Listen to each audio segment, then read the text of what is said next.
Bueno, muy buenas tardes. Bienvenidos a este tercer foro del ciclo Teatro Pandémico organizado por Alternativa y APAE para exponer y debatir acerca de los públicos y los nuevos desafíos que se nos presentan. ¿Qué pasa con la mirada sobre los públicos en este contexto de pandemia mundial? ¿Cómo se han resignificado proyectos orientados a formación, gestión y ampliación de públicos? ¿Qué aprendizaje nos deja? ¿Vamos hacia un nuevo paradigma para pensar los públicos? ¿Cambiarán los modos de producir y ver espectáculos tras el confinamiento? ¿Cuáles son los nuevos desafíos para las artes escénicas? Nuestros invitados de hoy nos acercarán sus reflexiones al respecto.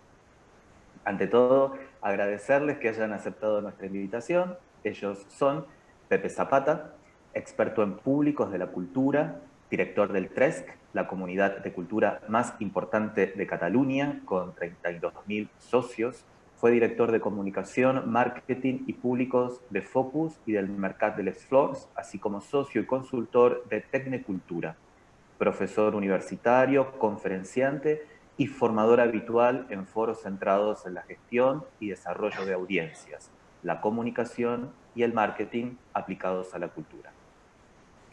Ana Durán, profesora de castellano, literatura y latín y magíster de ciencias sociales con orientación en educación por Flaxo. Fue periodista especializada en artes escénicas y fundó la revista Funámbulos, los viudos de la certeza. Estudió actuación y dirección con diversos docentes. Creó el programa Formación de Espectadores del Ministerio de Educación del Gobierno de la Ciudad de Buenos Aires y el área de gestión de públicos del Teatro Nacional Argentino, Teatro Nacional Cervantes, ambos junto a Sonia Jaroslavsky, autora de Cómo formar espectadores en la era digital, también junto a Sonia Jaroslavsky, y de Nuevos públicos, artes escénicas y escuela, cuando los jóvenes devienen espectadores, ambos libros publicados por Editorial Leviatán. Sonia Jaroslavsky, especialista en públicos y jóvenes para las artes escénicas y docente, coordinadora de la primera área Gestión de Públicos del Teatro Nacional Argentino, Teatro Cervantes, fundadora y coordinadora desde 2005 del primer programa de formación de espectadores en el Ministerio de Educación del Gobierno de la Ciudad de Buenos Aires para escuelas medias, creadora del programa Carrusel, Escuela de la Mirada. Escribió crítica teatral y artículos de artes escénicas en Página 12, revista Funámbulos, Inrocuptibles y G7, entre otras. Autora de los libros Cómo formar jóvenes espectadores en la era digital y Pasado y presente de un mundo posible, del teatro independiente al teatro comunitario, junto a Ana Durán. Docente y autora junto a Ana Durán de la materia Arte y Ciudadanía, Adultos 2000, Ministerio de Educación Cava, dicta cursos y seminarios sobre creación y desarrollo de públicos. Nuestra moderadora, Andrea Jana, es docente, productora ejecutiva y gestora cultural especializada en artes escénicas, magíster en Administración Cultural por UBA, autora del libro Nuevos Públicos para las Artes Escénicas, Políticas de Mediación en Argentina y Chile, editado por RGC Libros. Damos inicio al diálogo. Muchas gracias. Bueno, muchas gracias Miguel y buenas tardes para todos y todas. Una vez más, muchísimas gracias a los invitados de hoy. Y antes de darles la palabra, les comentamos a nuestra audiencia que la dinámica de este tercer foro Teatro Pandémico va a tener tres momentos. El primer momento va a estar a cargo de la exposición de cada uno de los invitados que tenemos hoy. El segundo momento va a ser un espacio en el que ellos van a poder intercambiar. Y en el tercer momento se van a responder las preguntas que nuestra audiencia de hoy va a poder realizar a través del chat. Entonces vamos a dar inicio a este desafío de repensar los públicos. Y les pedimos a nuestros expositores que nos introduzcan en el trabajo que cada una y cada uno hace con los públicos en sus respectivas instituciones, nos cuenten cómo habían programado este año 2020, qué líneas de acción tuvieron que tomar y tomaron a partir de la cuarentena, por qué tomaron esas medidas y qué impacto tuvieron si es que pudieron tener medición de ello. Y finalmente, sin pretender hacer futurología, pero ¿cómo vislumbran que será el trabajo con los públicos cuando el COVID-19 deje de ocupar la primera plana de los medios? Comenzamos, ¿te parece, Sonia, con vos? Sí. Adelante. Bueno, buenas tardes. Gracias a PEAE y a Alternativa Teatral. Bueno, cuántas preguntas y desafíos. Bueno, primero, qué lindo compartir esta mesa, porque son todos queridos amigos y queridas amigas. También la gente de APEAE, Andrea, Miguel, los conocemos a todos desde hace muchos años, porque la comunidad teatral es pequeña, aunque parece grande. Y bueno, lo que primero quería contar es que, bueno, que esta escena de confinamiento, ya lo sabemos todos, desde marzo 2020, que cerraron absolutamente todos los espacios culturales, tanto en Oriente como Occidente.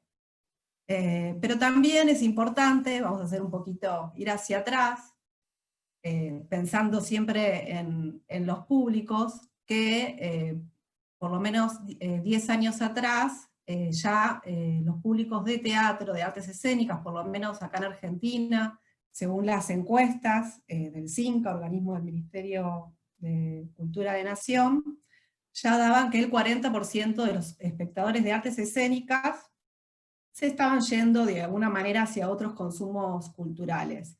Entonces ese diagnóstico hay que tenerlo en cuenta porque desde allí fue que se decidió armar un área de gestión de públicos en el Teatro Cervantes, acá con la compañera Ana Durán, allá por el 2017, y cuando digo este diagnóstico tiene que ver con cómo uno se posiciona, teniendo esta información, para armar un área de públicos y cómo posicionarse frente a ellos.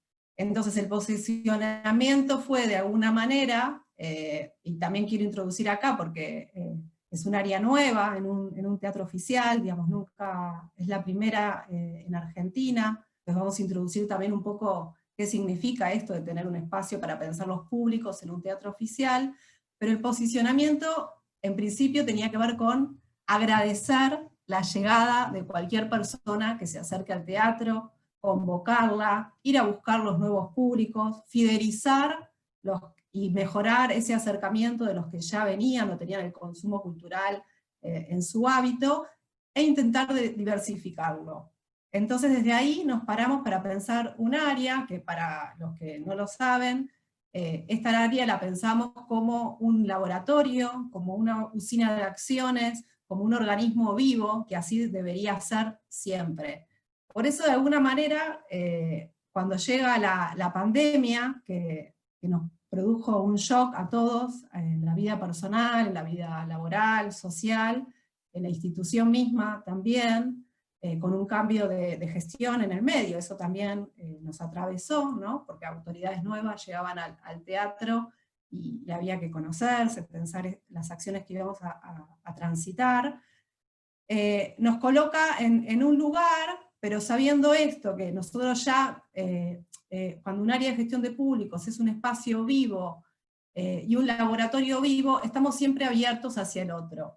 Y como estamos siempre abiertos a la escucha y hacia el otro, que es lo que creo que ahora fuertemente se vivencia o se quiere transitar, rápidamente pudimos pensar nuevas acciones o cómo transformarlas en esta pandemia, ¿no? ¿Qué hacer? No digo que esto sea fácil, pero por lo menos ya teniendo este posicionamiento nos permite estar más a disposición de los demás, ¿no? Favorecer de alguna manera la escucha. Entonces, esta área de gestión de públicos lo que hizo fue tomar de alguna manera el modelo que había implementado Javier Ibacache en su gestión en el GAM de Chile, y también fruto del trabajo con colegas de Uruguay, de España, de Colombia, ¿no? De Brasil también, y bueno, y con la experiencia que ya veníamos transitando con Ana desde hace 15 años, en la formación de públicos, de jóvenes espectadores, se pensó un área de mediación que lo que hacía es fidelizar y por otro lado trabajar con públicos nuevos, ir a buscar a estos públicos, tal vez de una manera muy artesanal para un teatro tan grande, una institución tan grande, pero lo artesanal lo que nos permite de alguna manera es tener un contacto casi afectivo con el otro, ¿no? Comunicarnos de esa manera. También lo que fuimos fue trabajar mucho con las comunidades y también armar el TNA accesible, que era un espacio que no se había transitado hasta el momento, que era cómo incorporar a las comunidades por algún tipo de discapacidad que no tenían acceso, no, las producciones no estaban pensadas para ellos y para ellas.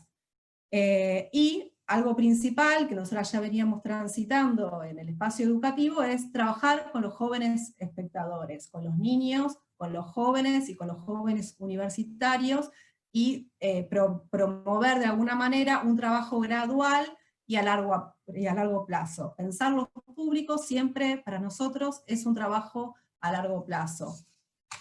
Entonces en ese plan, ¿qué pasó? Bueno, llegó la pandemia, marzo 2020, todos adentro, y lo primero que se hizo fue, gracias al trabajo de prensa y comunicación, con Patricia Pinela a la cabeza, con audiovisuales, con Lucía Ruxa a la cabeza, fue buscar lo que todos hicimos, nuestros hermosos archivos de registros audiovisuales, y salimos con el Cervantes Online, ¿no? Entendiendo, ¿no?, que esos archivos, esos materiales, no son los óptimos, no son los ideales, eran archivos de registro para tener de puertas adentro, nunca fueron pensados para emitirse.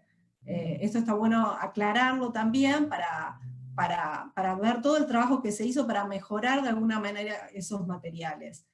Y por otro lado, desde el área de gestión de público se lanzó las conversaciones, que era un ciclo que nosotros hacíamos de manera, digamos, presencial, y por suerte en marzo habíamos hecho un encuentro con Diego Capusotto, entonces rápidamente salimos con ese encuentro de manera virtual, y lo que nos demostró de alguna manera el canal fue primero tener un vínculo con los espectadores, o sea, no perderlos totalmente. El chat, digamos, una herramienta tan básica, pero no, el chat en vivo, al momento de emitir estos registros, con una moderadora que de alguna manera interactúa con nuestros espectadores, que es Brenda Carlini de nuestro equipo, ahí debe estar mirando, también provoca todo un encuentro virtual, ¿no?, que tal vez no estamos habituados, tal vez, pero es un encuentro también, como este lo es en este momento. Y las conversaciones fueron mutando, intentamos mejorar, ustedes pueden ver cómo están todas subidas, cómo fueron mejorando, cómo se les fueron haciendo introducciones que antes no tenían, y de alguna manera lo que se hizo fue dialogar con los artistas de esas producciones que se emitían, pero también ahora mutó, y Sebastián Blutrach a cargo de esas conversaciones, en un foro de encuentro y discusión sobre las artes escénicas a nivel federal, ¿no? Tan necesario en este momento. Para nosotros, desde el teatro, eso nos provocó, digamos, nos hizo pensar en dos cosas. Una, el alcance federal, ¿no?, de estos encuentros virtuales, y también, por otro lado, el programa educativo. Había un montón de docentes que nos escribían, queriendo ver esos materiales, queriendo trabajar con los alumnos, nosotros acompañábamos con materiales pedagógicos muchas de esas producciones, ¿no?, que se emitían, y no llegaban a trabajarlos, se quedaban afuera. Y así fue que decidimos, para la segunda parte del año, la verdad que nunca pensamos que esto se iba a alargar tanto, o sea, pensamos que ya en este agosto íbamos a estar, jamás nos imaginamos estar adentro. Entonces ahí dijimos que la escuela estaba en una situación, digamos, muy, muy grave, y decidimos escuchar esto que nos pedían los docentes, y ahí fue que decidimos hacer el Cervantes Educación, armar de acá a fin de año un programa educativo especialmente pensado para todos los niveles, con materiales complementarios, con encuentros virtuales, que la verdad que desbordó nuestras expectativas. Nosotros, bueno, el viernes cerramos la convocatoria con 1.500 inscripciones, con una planificación de llegar a 140.000 alumnos de todo el país, y nos escribieron también del exterior, pero bueno, con muy magros recursos humanos, somos muy poquitos, pero intentando llegar a todos. Se pensaron todos estos materiales complementarios y registros para la comunidad educativa. Esto, nada, lo cuento, es muy importante para destacar, porque cuando vos preguntás recién, bueno, ¿qué se piensa a futuro? ¿Cuáles son los desafíos? Yo creo que hoy no podemos dejar de pensar en la virtualidad y la presencialidad van a estar unidas de la mano.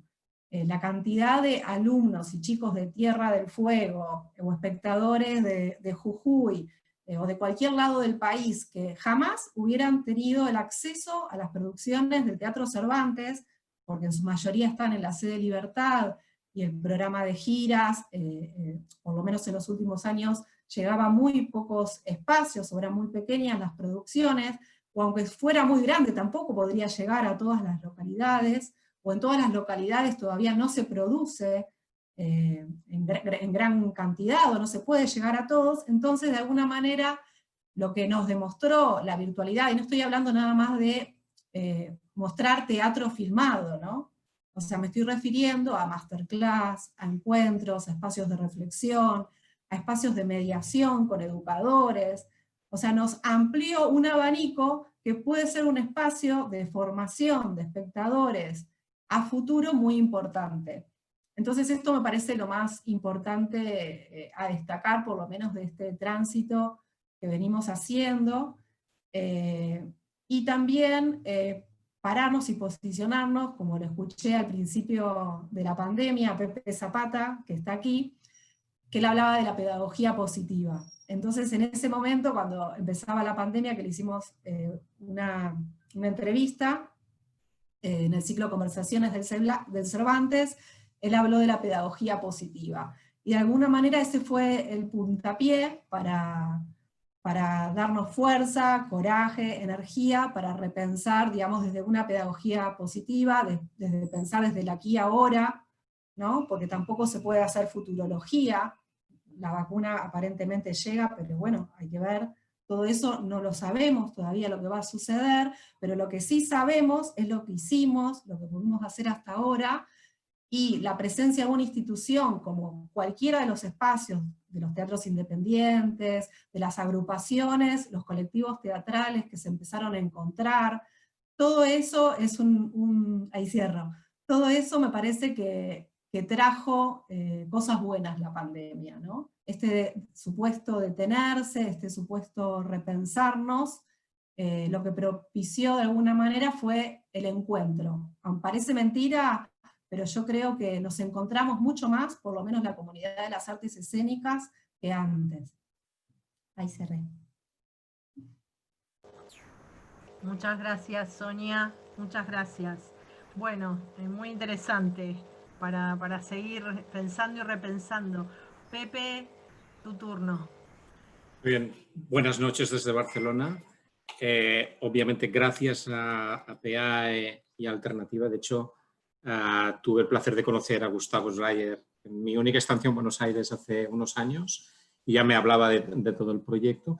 Justamente el mismo viaje donde, a través de nuestro colega y amigo Javier Ibacache, que antes mencionaba Sonia, coincidimos en el restaurante Las Cañas junto al, ¿cómo se llama?, al Paseo a la Plaza, si no me equivoco, con Ana y con Sonia, hablando de públicos. Es un tema que nos ocupa, nos preocupa y nos obsesiona.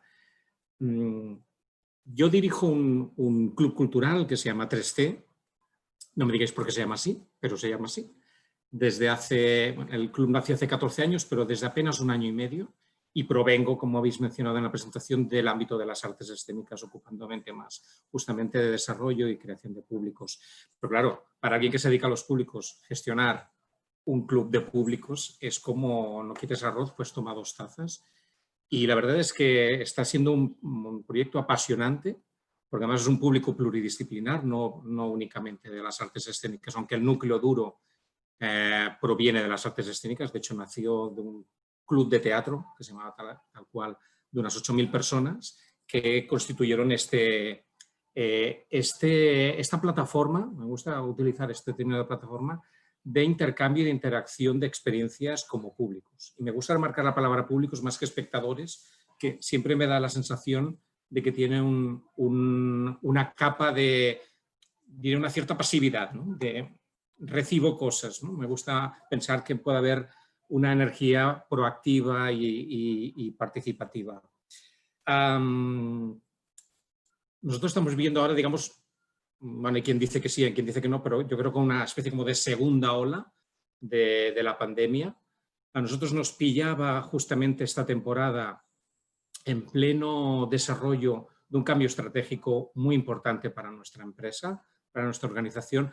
Nació, como decía, hace 14 años como club de descuentos, gente que se une para ver teatro, ir a museos, ir a conciertos de música y obtienen buenas condiciones, y eso se mantiene, pero creíamos que no era el modelo de negocio que podía tener una supervivencia futura, y lo estábamos transformando, y lo estamos transformando, en una comunidad de públicos, una comunidad de usuarios, en el sentido de que el énfasis, más que nunca, está justamente en escuchar cuáles son las necesidades y expectativas de la ciudadanía y ofrecer, sobre todo, más que temas vinculados al precio, servicios vinculados a la información, a la prescripción, a actividades exclusivas, pero sobre todo que permitan interactuar entre sí a las personas. Nos ha pillado justo en medio de este cambio estratégico y en vez de venirnos atrás, lo que ha hecho es acelerar este proceso, obviamente, porque teníamos muy claro que la transformación digital era un instrumento fundamental para poder avanzar en esta perspectiva. Y si algo realmente ha venido a quedarse definitivamente, justamente, es cómo la tecnología interactúa ahora mismo con las artes escénicas, con el arte y con la cultura en general. Nosotros lo hemos comprobado desde diversos ámbitos, sinceramente. De hecho, casi lo primero que hicimos al cabo de nosotros el 16 de marzo, me acuerdo de toda la vida, en teoría poníamos en marcha el aula de públicos, una especie de escuela de espectadores. Pues poníamos en marcha el aula de públicos con Jorge Dubati online, o sea, que yo vistiendo de gala el acontecimiento, y fue la primera actividad que tuvimos que interrumpir y no hemos podido todavía desarrollar justamente este proyecto, pero lo que hemos hecho es mantener la energía y preparar todo lo que ha de venir a partir del inicio de la temporada teatral y cultural en Barcelona, Cataluña, España, que será justamente a partir de mediados de septiembre. Ahora lo explicaré con un poco más de detalle. Pero lo primero que necesitábamos saber es conocer, por un lado, mapear cuál era el estado de ánimo de nuestros públicos. Hicimos un análisis, hicimos una encuesta concienzuda con nuestros 32.000 socios para ver, también es cierto que es un target muy específico, target de consumidores intensivos de la cultura, con una media de edad de unos 40-45 años. No es un público genérico, sino que es un público ya sensibilizado, pero también nos servía un poco como contraste con otras visiones de cómo se estaba comportando la ciudadanía en este caso, y constatamos claramente la necesidad, al menos en aquel momento, de reencontrarse con la cultura. La cultura estaba siendo un refugio obvio, más allá de los balcones y más allá de las pantallas de Zoom como hoy. Estaba siendo realmente el refugio para la inmensa mayoría de personas que encontraban en las artes, en la cultura, esa vía de mantenerse vivos, de relacionarse con los demás, y faltaba obviamente el factor más emocional, que sobre todo en las artes en vivo, en las artes escénicas, tiene la sociabilidad y la presencialidad de compartir esa experiencia en una sala de teatro.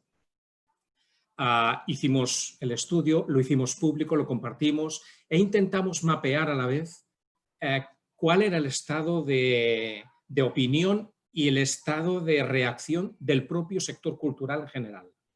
organizamos a través de Instagram un ciclo que se llamaba A Tres Bandas, utilizando el 3, obviamente, que fueron 30 entrevistas muy flash con 30 gestores, artistas, públicos, 30 personas que daban su visión de cómo estaban viviendo la pandemia desde diversos ángulos, desde el punto de vista de los festivales musicales, desde los museos y patrimonio, desde arte y comunidad, desde los propios gestores que están investigando con los propios públicos tuvieron su voz, etcétera, etcétera.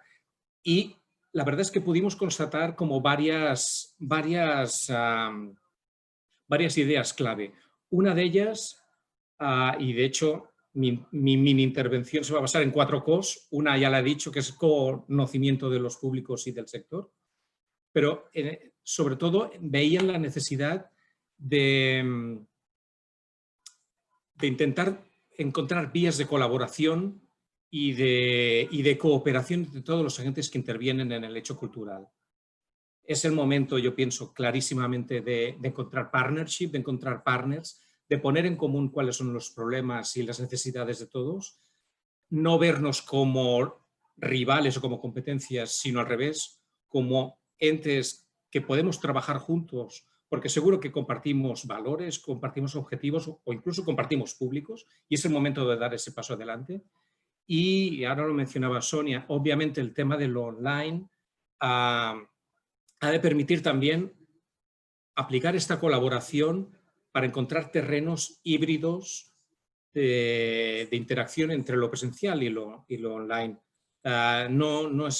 Internet no ha venido a sustituir la presencialidad, ha de ser absolutamente complementario un mundo del otro, y hemos de ayudar a establecer estos nexos, estos puentes de interacción entre lo presencial y lo online, pero estoy convencido que además saldrá o se potenciará como una vía intermedia que nos obligará, en el buen sentido, en esta pedagogía positiva que mencionaba antes Sonia, nos obligará a estar en fase beta, a estar en fase laboratorio constantemente, y bueno, eso es muy propio nuestro como sector cultural y artístico. Yo pienso que se abre una vía apasionante y súper interesante que analizaremos dentro de unos años y diremos, de allí surgió esto.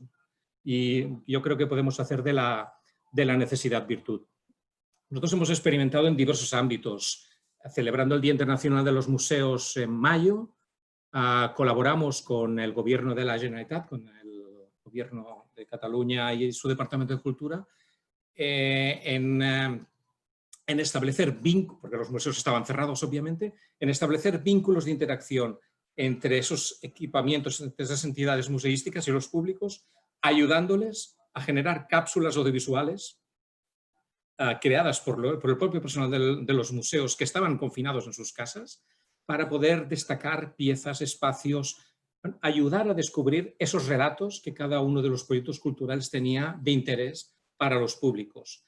Por otro lado, en el ámbito justamente del teatro, estamos colaborando con la Asociación de Empresas Teatrales de Cataluña y con el colectivo de críticos teatrales. O sea, que hemos juntado exhibidores y distribuidores, prescriptores, críticos y los públicos para hacer un ciclo no de post-función, sino de pre-función. Un ciclo que llamamos Teatro Zoom, para predicar con el ejemplo, y lo que pretende es generar spoilers, intentar analizar o encontrar claves que permitan generar interés para ver un espectáculo de la próxima temporada, y además lo hemos monetizado, porque hay que pagar para acceder a estos encuentros online, pero con la ventaja para el espectador, en este caso, que por el hecho de poder acceder a estos encuentros, luego tienen un descuento en el precio de la entrada del espectáculo. O sea, de alguna manera intentamos también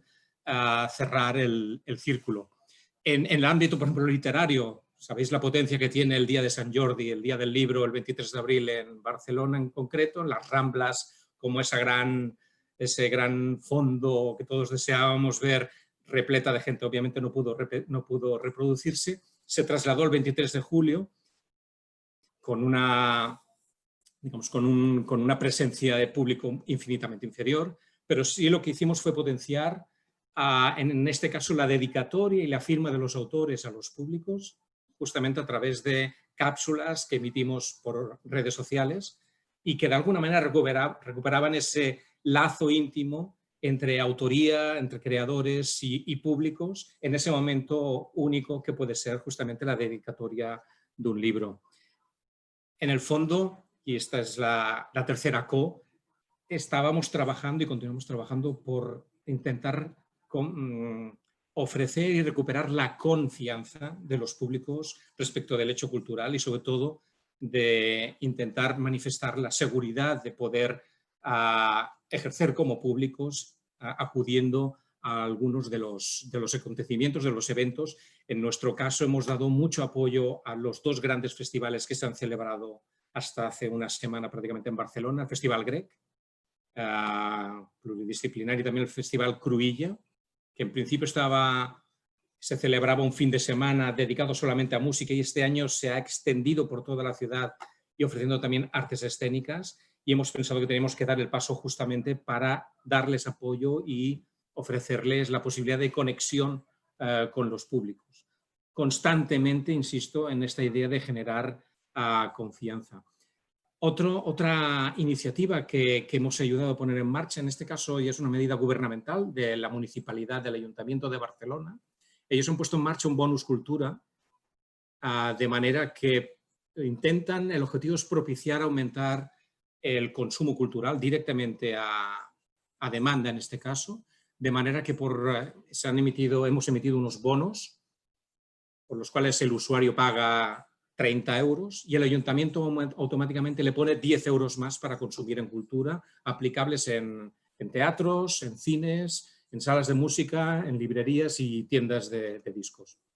Y bueno, miles y miles de bonos se han emitido al respecto que han ayudado de alguna manera también a consolidar ese clima de confianza que se pretendía poner en marcha.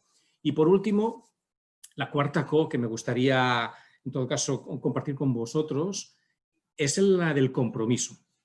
Pero compromiso de nosotros como ciudadanos, evidentemente como gestores, estamos hablando de nuestro sector, evidentemente como creadores y como artistas, porque nos va en ello nuestra vida profesional, pero también como ciudadanos y como públicos. Yo pienso que es el momento también de ayudar a remarcar el valor social, el valor personal que tiene la cultura y adquirir un compromiso como ciudadanos, es comprometernos realmente a dar un paso adelante y dentro de nuestras posibilidades dar ese apoyo a nuestros sabios, que son los artistas al fin y al cabo, esas personas que nos ofrecen su visión del mundo, su interpretación de cómo será lo que nos quedará después de la pandemia, si me apuráis, nos ayudan a encontrar respuestas, aunque lo importante sobre todo es que nos planteemos las preguntas adecuadas. Yo pienso que es el momento, más que nunca, de dar ese apoyo económico, social, de asistencia en la medida en que sea posible a actividades culturales, y eso lo vinculo mucho con un informe que me pareció súper oportuno en plena pandemia que emitió la Organización Mundial de la Salud, la OMS, remarcando la importancia a nivel de salud que tiene la cultura en general, no solo como herramienta terapéutica, sino también como prevención de cualquier tipo de impacto evidentemente emocional, pero también impacto a nivel orgánico de las personas, ¿no? ¿Cómo podemos utilizar, para poner en valor la cultura, cómo podemos utilizarla justamente para favorecer de alguna manera el bienestar físico, psíquico y emocional de las personas? Ahí tenemos un territorio tremendamente interesante, incluso para vincular con el ámbito educativo, que es de alguna manera la gran patata caliente que tenemos todos, y me parece que puede ser un buen testigo para que Ana continúe con su aportación. Absolutamente. Ana.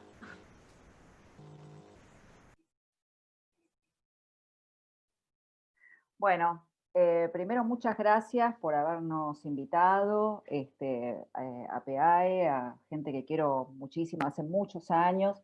Gracias, Pepe, por compartir el espacio con nosotras. Gracias a Alternativa y la gente de Alternativa. Bueno, yo me quedé pensando en varias cosas. Hay algo muy chiquitito primero que querría decir, y es que tengo como una sensación parecida. Yo era periodista de artes escénicas en la revista Tres Puntos cuando fue el 2001. Y en la Argentina ardía, y lo único que tenía valor en ese momento en la redacción eran los periodistas, digamos, los cronistas, y los fotógrafos también, que hacían fotoperiodismo, digamos. El resto nos sentíamos bastante inútiles. Y fue una sensación muy fuerte, digo, la de todos los que estábamos especializados en otros temas, que podía ser temas culturales o podía ser, no sé, un compañero mío estaba especializado en radicalismo e iglesia, por ejemplo. Todos nos sentíamos así como muy atónitos. Y cuando lo escucho a Pepe, me pasa lo mismo que cuando escucho a Javier Ibacache, y siento que están hablando de un mundo hermoso que no es el nuestro latinoamericano. Javier Ibacache es chileno, pero hay, bueno, otras variables con Javier que tiene bastante más mundo, y él pudo estar en el GAM y hacer de eso algo maravilloso. Entonces, digo, no lo digo mal, lo digo justamente un poco haciéndome eco de por ahí la cantidad de gente que está escuchando, artistas o docentes inclusive, que dicen, a mí me están pagando el aguinaldo en cuotas, todavía no lo cobré, o no tengo un centavo para llegar a fin de mes y soy artista. Bueno, esto es Latinoamérica, y es otra cosa, y hay otras luchas, y por supuesto el arte nos salva, y el arte es la razón por la que estamos. Y en ese sentido, me gusta pensar que con Sonia armamos el programa Formación de Espectadores como un objetivo que tenía que ver con el derecho a la democratización de la cultura para un montón de gente que no tiene acceso, pibes y pibas, que no necesariamente son pertenecen a los barrios populares, sino también a clases medias o clases medias altas, o al grupo que sea, que no tiene al teatro independiente, y de eso vamos a hablar, las artes escénicas independientes, el teatro y la danza, no lo tiene dentro de su menú. No es parte, digamos, de su hábito, no solamente consumirlo, formar parte de ese grupo, sino tampoco de tener un pensamiento, una reflexión, me interesa, no me interesa. Es algo que está en otro lado, ni para defenestrarlo, ni para alabarlo, no es parte. En ese sentido, digo, el programa Formación de Espectadores, bueno, por ahí no sé si todos lo saben, pero lo que hacemos con Sonia Jaroslaski desde hace 15 años, y con un equipo de los que ya somos 10 personas, trabajamos con teatro y danza independientes de la ciudad de Buenos Aires, con las particularidades que tienen, y cine de arte, y llevamos a escuelas públicas de la ciudad de Buenos Aires a ver espectáculos en las salas, ¿sí? Bien. ¿Cuál es el problema? Lo bueno y lo malo es que trabajamos con 3 niveles. Trabajamos con el Ministerio de Educación y todos los problemas que tiene el Ministerio de Educación de la ciudad, con las familias y todos los problemas que tienen las familias, con el teatro independiente y todos los problemas que tiene el teatro y la danza independientes. Entonces es como una multiplicación caótica de dificultades que vamos tratando de manejar como podemos. Bien. Supongamos que en este momento, milagrosamente, mañana abren las salas y todo funciona. ¿Se puede el programa Formación de Espectadores puede volver a funcionar? No puede. No puede porque no hay escuelas, porque en el caso de lo que estamos haciendo ahora a nivel virtual, nadie tiene un registro exacto de a cuántos pibes y pibas llega. De hecho, el martes hubo un informe en el programa de Alejandro Berkovich en relación a la conectividad que tienen los pibes y las pibas de la ciudad de Buenos Aires. No solamente la conectividad, digo, datos concretos, la capacidad que tienen sus celulares, sino si lo comparten con la familia, cuántas veces les toca estar frente a esa pantalla, si tienen acceso a qué tipo de streaming tienen acceso. Entonces no sabemos a ciencia cierta cuántos de nuestros pibes y pibas no tienen acceso al programa Formación de Espectadores. Tienen acceso a la educación, digamos. nosotros por algunos docentes sabemos que por ahí de 30 pibes y pibas de un curso, por ahí hay 10 que siguen algunos docentes. Entonces, eso es una incertidumbre tercermundista con la que nosotros compartimos nuestro cotidiano. En esa instancia también están las familias compartiendo sus streaming, las familias compartiendo las pérdidas de trabajo, el no saber, la incertidumbre de no saber, no solamente si no se van a contagiar de coronavirus, sino si van a tener trabajo mañana, o ya no lo tienen, o no saben si lo tendrán. Y después está la pata de teatro y danza independientes, y todas las incertidumbres del teatro y la danza independientes, que tienen que ver con cómo volver a la actividad. Pero una pregunta más, y ahí hago un paréntesis corchete que me gusta mucho hacer. Yo me acuerdo, no sé si te acordás, Andrea Hanna, que fue en la Universidad de Palermo y se armó, simultáneamente se arman varias mesas y encuentros. Bueno, había uno que era sobre situación de crisis de las artes escénicas independientes y estaba al lado de otra donde estábamos hablando de públicos de las artes escénicas independientes. Bueno, River Boca, la sala colmada, era la crisis del teatro independiente. Los que hablábamos de públicos, que vendrían a ser los que van a ver, éramos los expositores y dos más, que eran parientes de los expositores. Y encima uno, no sé qué si se puede hacer piso o qué, se fue en la mitad. O sea que quedamos solo nosotros escuchándonos. Digo esto porque el interés que tienen las artes escénicas independientes en su público, a mí no me deja de pasmar, la verdad. Yo creo, y lo vengo pensando hace muchos años, que hay una matriz, yo no sé si viene de los 90, digo, yo en los 90 hice Funámbulos, éramos 10 viendo una obra de teatro, éramos felices porque éramos súper exclusivos viendo cosas rarísimas, y yo ahí hice Funámbulos. Pero después, obviamente, pasó el tiempo, ellos crecieron, yo también crecí, y ya no me satisfizo que seamos 10 viendo cosas raras. Entonces, digo, hay matrices, me parece que hay matrices que no comparte todo el país, ni que comparte, digamos, el resto de las capitales de las artes escénicas mundiales, que tienen que ver con que la exclusividad y el no, y que no acceda público común o público que no es habitual, es como que no está bien visto, o hay algo que no tracciona, hay algo que no hace crack, ¿no? Digo porque revisando, porque me tocó la suerte de ser jurado de QTN del Instituto Nacional de Teatro, estuve revisando un poco, viendo, recordando trayectorias como de La Hormiga Circular o de Cirulaxia Contraataca, o mismo Libertablas, digo, grupos que salen a buscar al público y que están en el lugar más pequeño, en el más grande, en estadios, en escuelas, en hogares de ancianos, en cárceles, en todos lados, con la consigna de mi obra está completa cuanto más cantidad de diversa gente la vea, ¿sí?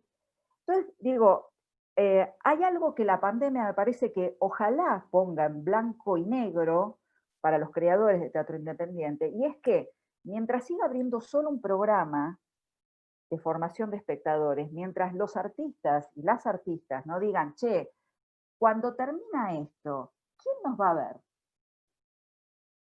Cuando un lugar como Betrimber 4, que realmente admiro, está concebido desde mi perspectiva, y lo digo en el mejor de los sentidos, como una fábrica, como un lugar que está abierto mañana, tarde y noche, en donde se piensa, se investiga, pero además se convoca, se hacen festivales, se hacen encuentros, o sea, cuando eso vaya a ser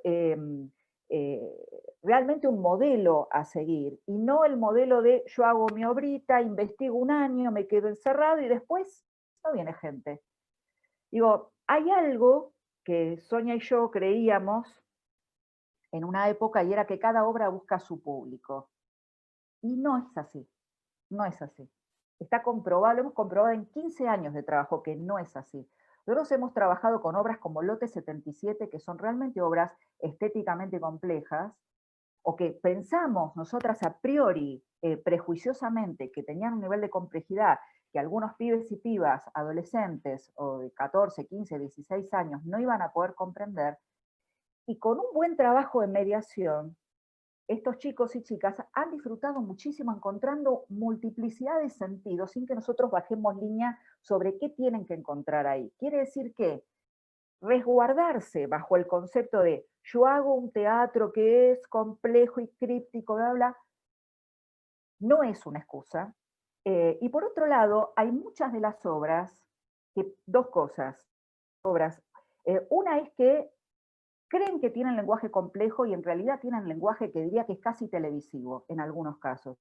Y en otros casos hacen como un culto de que el espacio determina la obra, pero cuando en un festival sacan esa obra sin ningún problema, entonces me parece que todo eso, el tema del espacio que condiciona, está muy bueno, pero no creo que hegemónicamente todo el teatro y la danza independientes tengan que tener esa misma forma, porque se va a morir. Va a pasar como con la ópera. Lo vamos a ver por streaming. Digo, termina esto y si uno sale la gente a buscar público, si uno empieza a confiar y a creer que realmente hay formas de acercar a la gente y que hay gente a la que vale la pena ir a acercarse, yo me acuerdo haber ido con Sonia a a varias reuniones de Artey y comentaban estas ideas de hacer giras entre los barrios. Digo, todo eso ha quedado en la nada. Bueno, el gobierno de la ciudad, cultura, digo, si no empieza todo eso, hay algo que decía Bartici, no van a salir hordas de gente con los carteles, vengan, vengan, el teatro se muere. No va a pasar. Entonces eso depende de nosotros. Si no hay una valoración de la necesidad, del deseo, no la necesidad de completarlo con el público, sino el deseo de comunicar al otro, de llevar lo que hago al otro. Y cuento esta, no sé si Andrea estoy con tiempo, pero lo último, hay dos cosas chiquitas que quería comentar. Cuando Funámbulos cumplió 10 años, con Federico Erazábal, que es mi amigo del alma, hicimos, no sé si te acordás Andrea, una presentación festejando los 10 años, y estaba en ese momento, elegimos personas que nos parecían atractivas como artistas, estaba Emilio García Güell y Vivi Telas. Vivi Telas decía, acá lo que hay que hacer es, no importa si uno está más, menos formado, hay que estrenar y lanzarse al mundo, bla, bla, bla. Y Emilio decía, no, me parece que no, me parece que hay que trabajar, hay que experimentar, hay que formarse y después salir. Yo creo también que habría que empezar a pensar también que todo lo que se hace arriba de un escenario no es teatro y no es danza. O por lo menos no volver al concepto de lo amateur, ¿sí? Porque si no es como una explosión de cantidad de teatro que se hace una función acá, una función allá, y de eso he escuchado hablar un montón de artistas en relación con eso. Entonces, me parece que eso, que la cantidad no es calidad, ¿sí? Y que producir por producir tampoco garpa más, me parece a mí. Me parece que el trabajo, me gustaría a mí tener unas artes escénicas donde esté puesto el trabajo en producir en calidad y llegar a los demás, mucho llegar a los demás, tener una obra que a los 3 años haya ido a recorrer todo lo posible, a Gran Buenos Aires, a donde sea, todo lo posible, volver al concepto de gira, volver al concepto de sacar, de salir, de buscar, como dice Sonia de Cervantes, de manera artesanal, llamando, produciendo eso. Y lo mismo las salas, me imagino salas fábricas, salas donde haya espacio para viejos, para chicos, para grandes, para medianos, para familias, donde todo el tiempo se esté, que sea un organismo vivo. Eso, con eso sueño yo. Y lo último que quiero decir es que también después de la pandemia, y volviendo al tema de educación, hay algo que, digo, dentro de la incertidumbre, y no es que quiera tirar todo bajón, pero hace poco se recibió nuestro Pedro Antoni de Magíster en Educación, Lenguajes y Medios, y él dedica, como todos los que hacemos maestría sobre esto, toda una primera parte a justificar por qué el arte tiene que estar en la escuela. Todos dedicamos un capítulo a por qué el arte tiene que estar en la escuela. ¿Por qué? Y porque cuando llegan estos momentos, como pasó ahora que vino lo del Sputnik, cuando Rusia ganó la batalla en la Guerra Fría, en la batalla por llegar a la Luna, lo que hizo Estados Unidos fue algo que se llamó en su momento el Back to the Basics, que es volver a las bases, y fue a nivel educativo sacar todas las materias que ellos creían superfluas. Y dentro de ellos, por supuesto, estaba el arte, ¿no es cierto? Entonces, no digo que pase, pero me imagino un montón de docentes o de padres y madres diciendo por qué van a perder el tiempo viendo obras de teatro cuando lo que tendrían que hacer es profundizar en matemática y lengua, ¿sí? Entonces todo lo que hizo la Cosentini, todo, digamos, la educación por el arte, nuevamente derrumbada, y todos nuevamente a justificar que el arte no es una frutilla de la torta, que el arte no es un adorno, que es una parte constitutiva, que es un derecho ciudadano, y que es nuestra obligación moral como artistas y educadores llegar a los jóvenes. A los jóvenes, a las jóvenes, a las familias y a todos los grupos sociales. Y dicho esto, me retiro. No sé si algo más. Muchas gracias, Anita. Bueno, realmente más que interesante. Yo imagino que nuestra audiencia de hoy compartirá conmigo que es un lujo escucharles a los tres.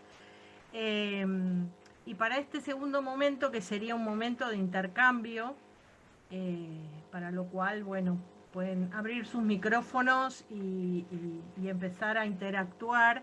Me parecía, tomé nota de algunas cuestiones que mencionaron los tres, que tienen que ver con, en primera instancia, retomando el final de Ana, la educación con la cultura y también con la salud.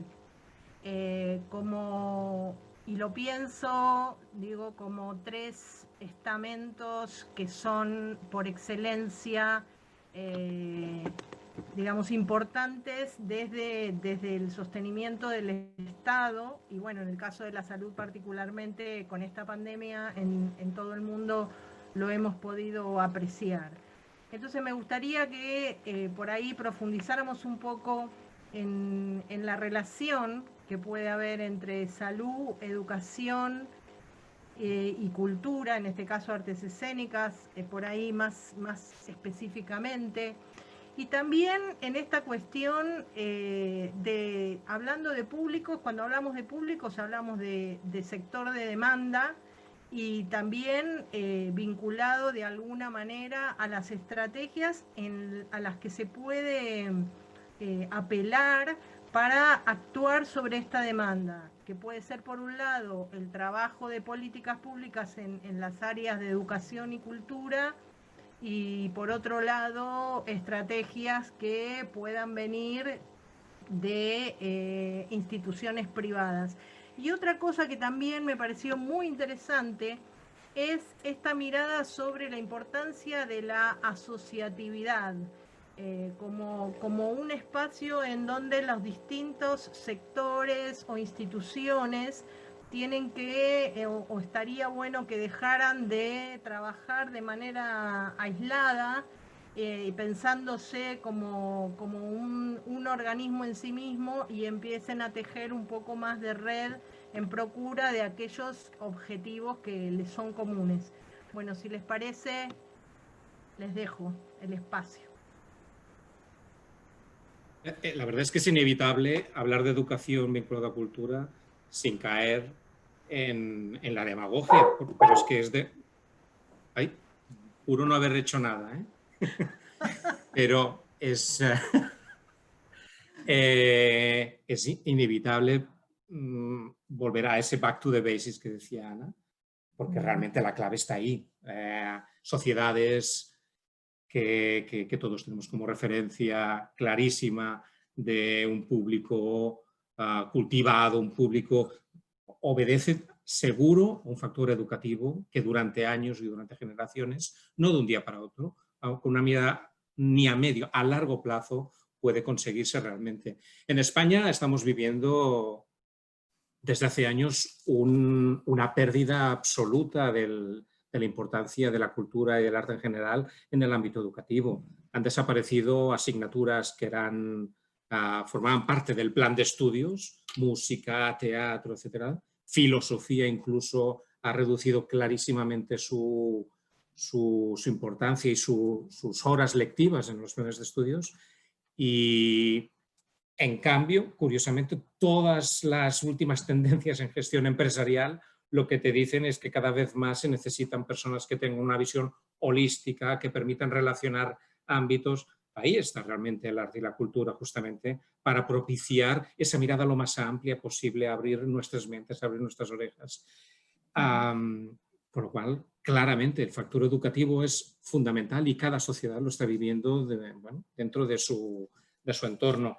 Yo lo que sí que quisiera reivindicar es que cuando hablamos normalmente de captación, de desarrollo de públicos, etcétera, tenemos la mirada hacia los públicos nuevos, digamos, hacia esa captación, que a la vez la hemos de mantener con la fidelización en la medida en que sea posible de los públicos que ya tenemos, pero siempre me obsesiona, y lo digo porque lo he comprobado en varios proyectos, me obsesiona pensar en el público que no es ni joven, ni son niños de escuela, sino el público adulto que en la inmensa mayoría nunca ha ido a ver una obra de teatro y no les pasa nada, ¿eh? O sea, su vida, digamos, aparentemente no ha sido un desastre por eso precisamente, pero el potencial que tenemos ahí realmente para poder conectar,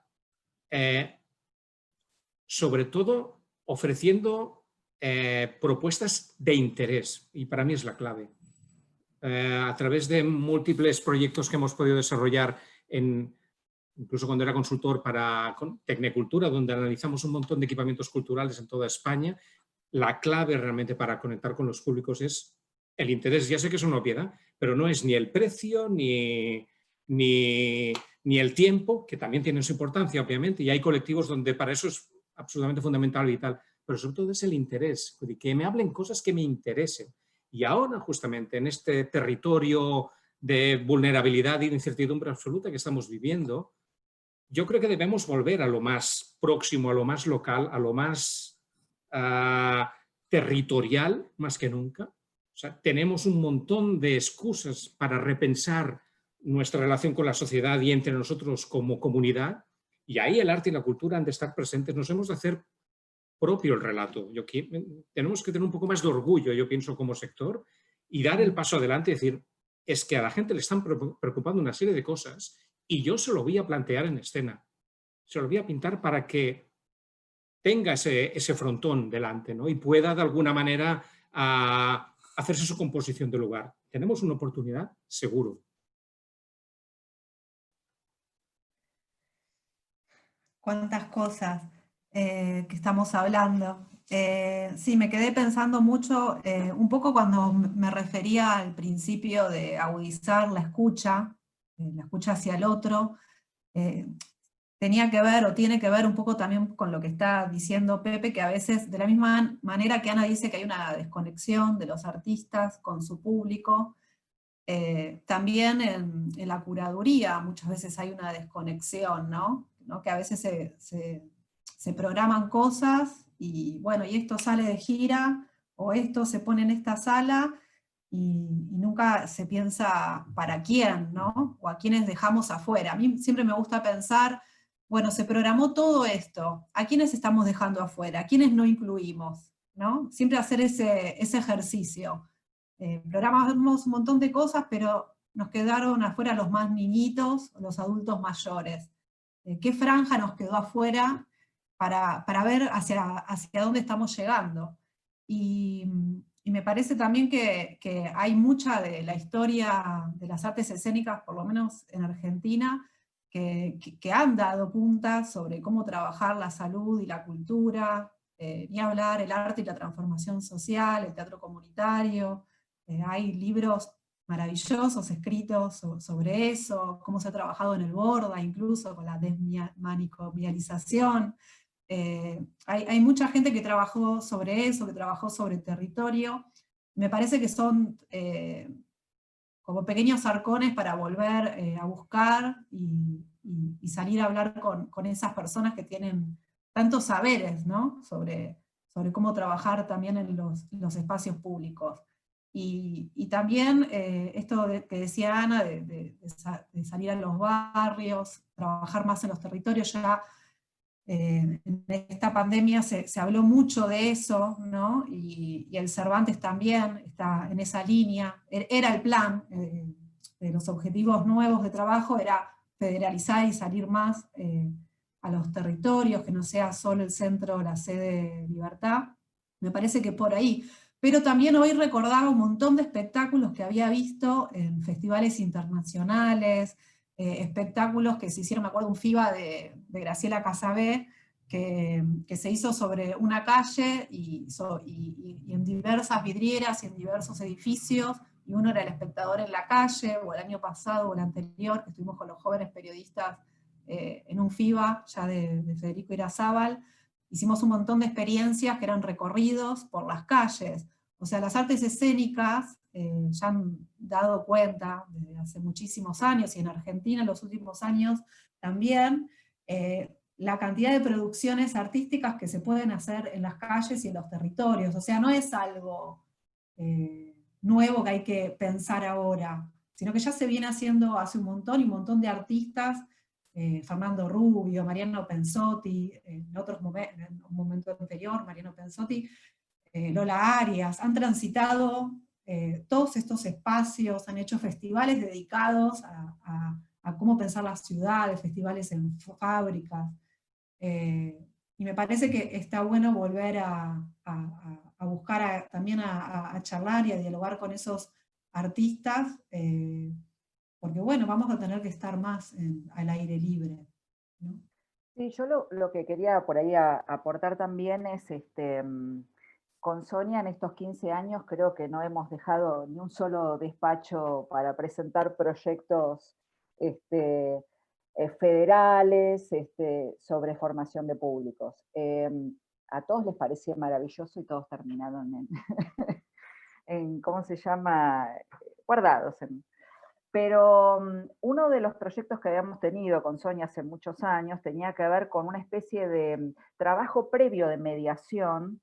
¿Te acordás, Sonia? Que tenía que ver con explicar tanto a los y las docentes como a los pibes y a las pibas qué es el espectador, qué es el espectador de las artes escénicas, qué es dirigir teatro, qué es actuar. Digo, habíamos pensado todos unos módulos que estaban muy buenos, que nunca se llevaron a cabo porque no tuvo ningún interés en su momento, y que ahora no solamente que tienen interés, sino que están llegando realmente a lugares, digo, porque Sonia coordina, por supuesto, conmigo el programa de formación de espectadores, y hay entre las experiencias que ella tiene en el Cervantes, entre lo que nosotros pensamos en la ciudad, hay unos idas y vueltas y unas necesidades obvias de adaptar, ¿no?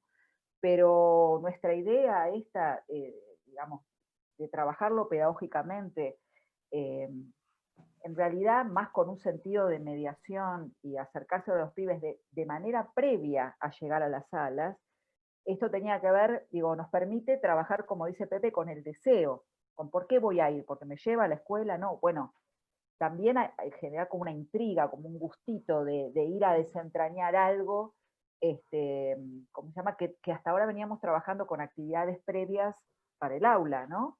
Y que ahora lo podemos hacer a través de esto. Otras cosas que hemos hecho eran, bueno, fue algo que es bastante, digamos, dentro de lo posible, que son horas de teatro y de danza, con charlas de debate por Zoom con los directores y las directoras, y eso la verdad que gustó mucho, siempre con las limitaciones que tiene la escuela pública de la Ciudad de Buenos Aires, sobre todo la población de las escuelas públicas, ¿no? Con cortos, y ahora vamos a producir unos de qué mirar y cómo mirar el lenguaje audiovisual. Nosotras creemos que eso llega un poco para quedarse, esta combinación entre ambas y esta como preparación previa.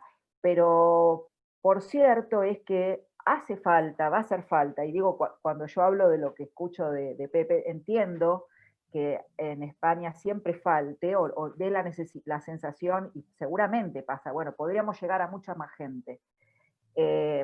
Acá lo que me parece es que hay bastante, todavía estamos muy lejos, o hay muy poco interés de parte de instituciones del Estado en confiar, en pensar que la democratización de las artes va por este lado, va por apoyar estas cosas, por hacerlas girar.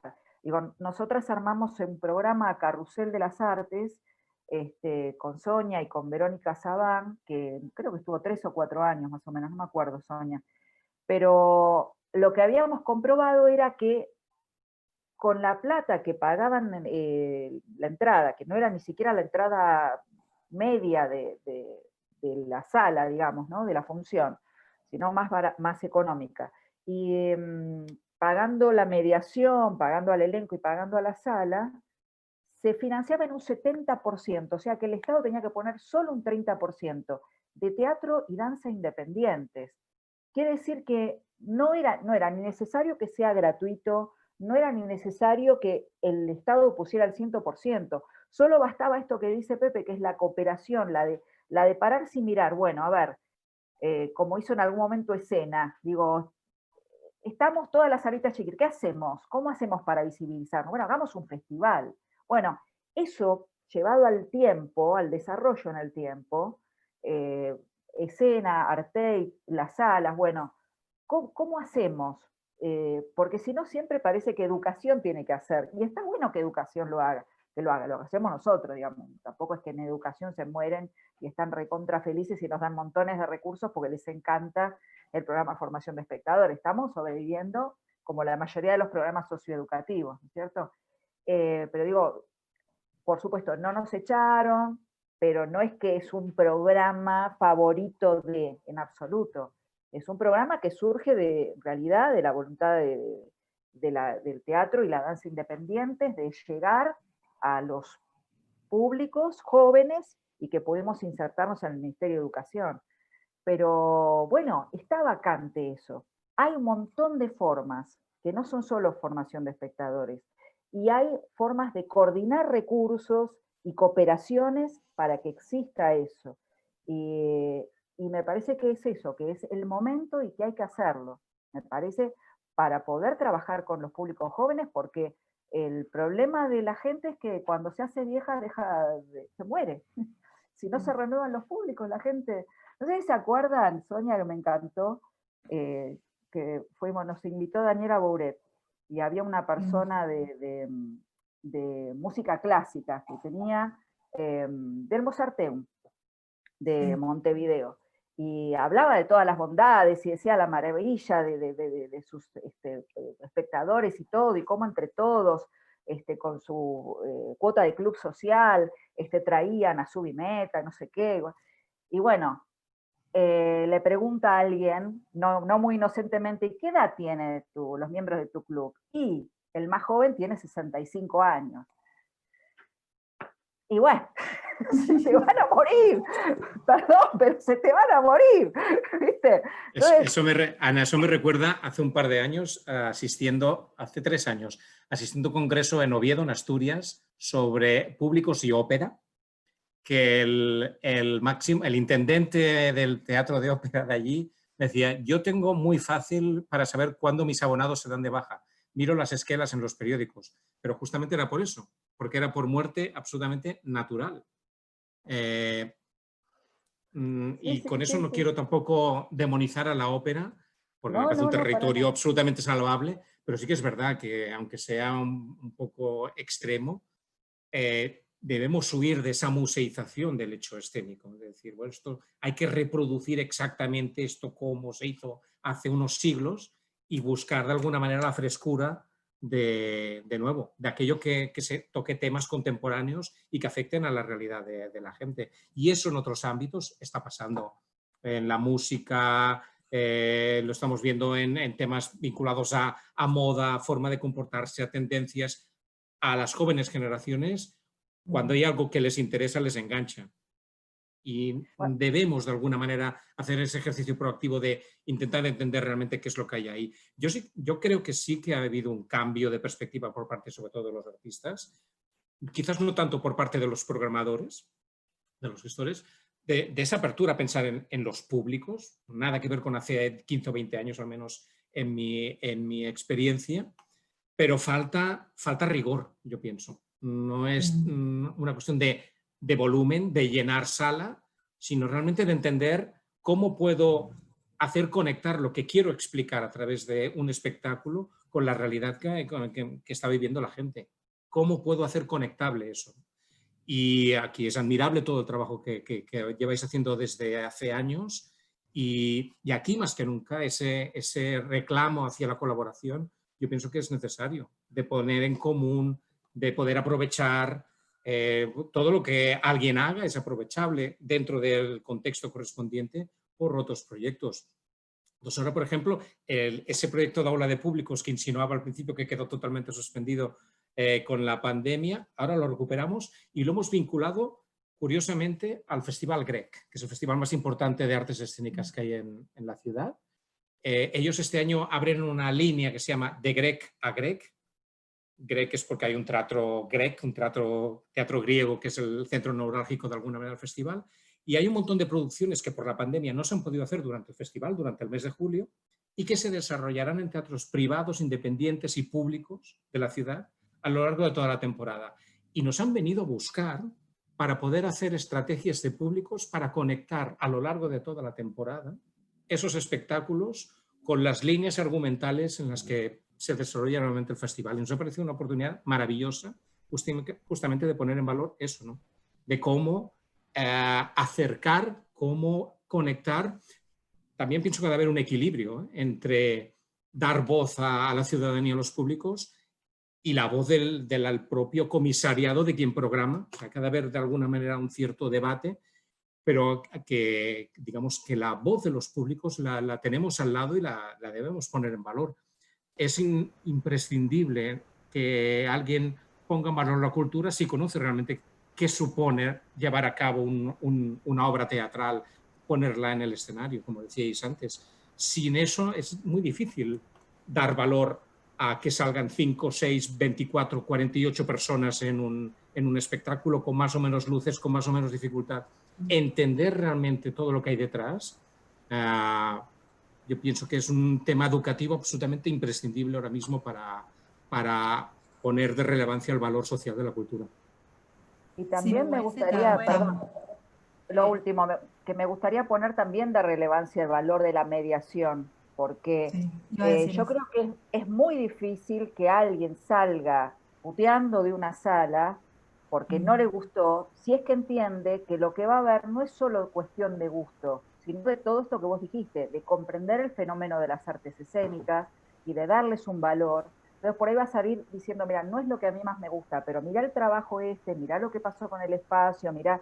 Y eso me parece que tiene que ver con la mediación cultural. Y me parece que eso es clave también para entenderlo. Pues si no, es como ir a una vidriera que me agarro esto porque me gusta y lo otro porque no me gusta. Y no, por ahí no es. Es indispensable las personas, no necesariamente los mediadores culturales como nosotros los tenemos en el teatro, los educadores, en los museos, sino también los promotores culturales, las personas, los docentes, todas las personas que de alguna manera se encargan en sus barrios, los referentes barriales, de vincular y traer a los públicos al teatro o nuclear a grupos de espectadores. Recién ahora se está empezando, por lo menos acá, salió una diplomatura en mediación cultural en la UNA, y me parece ese un eje fundamental. Acá se hablaron varias cosas, una de las asociaciones, me parece algo fundamental. Cuando les contaba recién que habíamos lanzado el programa de educación, ahora en pandemia, para el Cervantes, fue un esfuerzo, digamos, muy, muy importante de gente que lo hizo generosamente, solidariamente. También aprovecho el vivo para agradecer a un montón de artistas y de profesionales y de funcionarios que se pusieron a disposición para hacer un montón de materiales complementarios, y de alguna manera ellos están oficiando de mediadores, ¿no?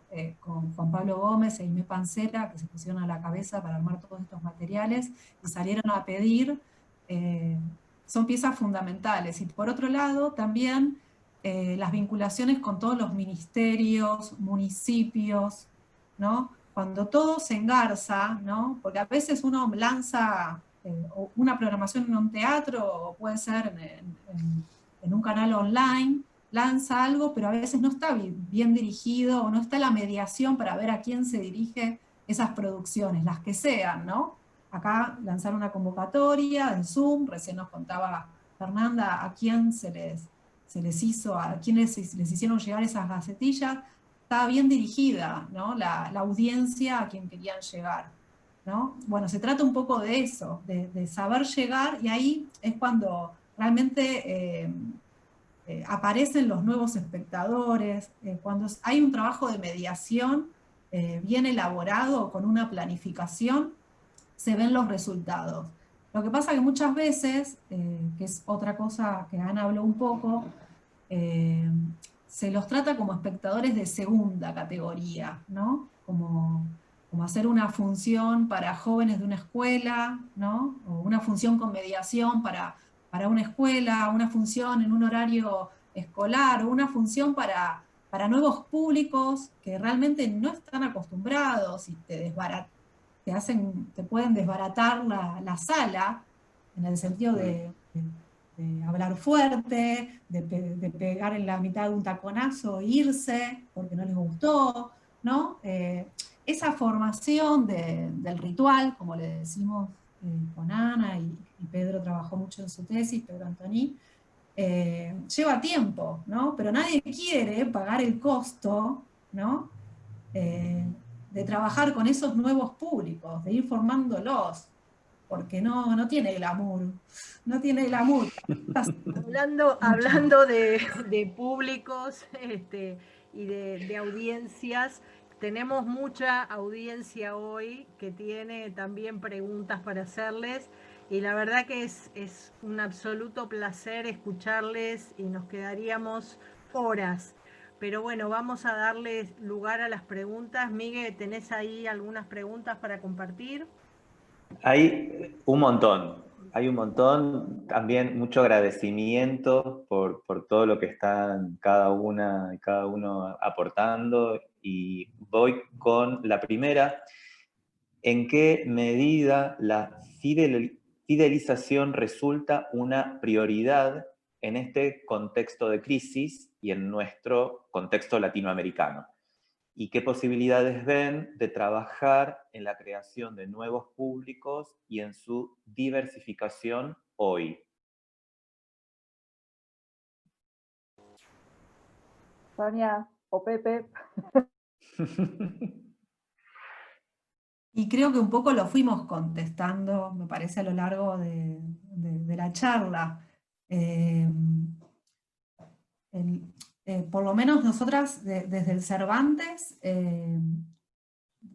hemos tratado de vincularnos con esos públicos fidelizados, pero principalmente, como comentaba antes, lo que apareció fue tal vez un público fiel, pero que no estaba pudiendo llegar, ¿no?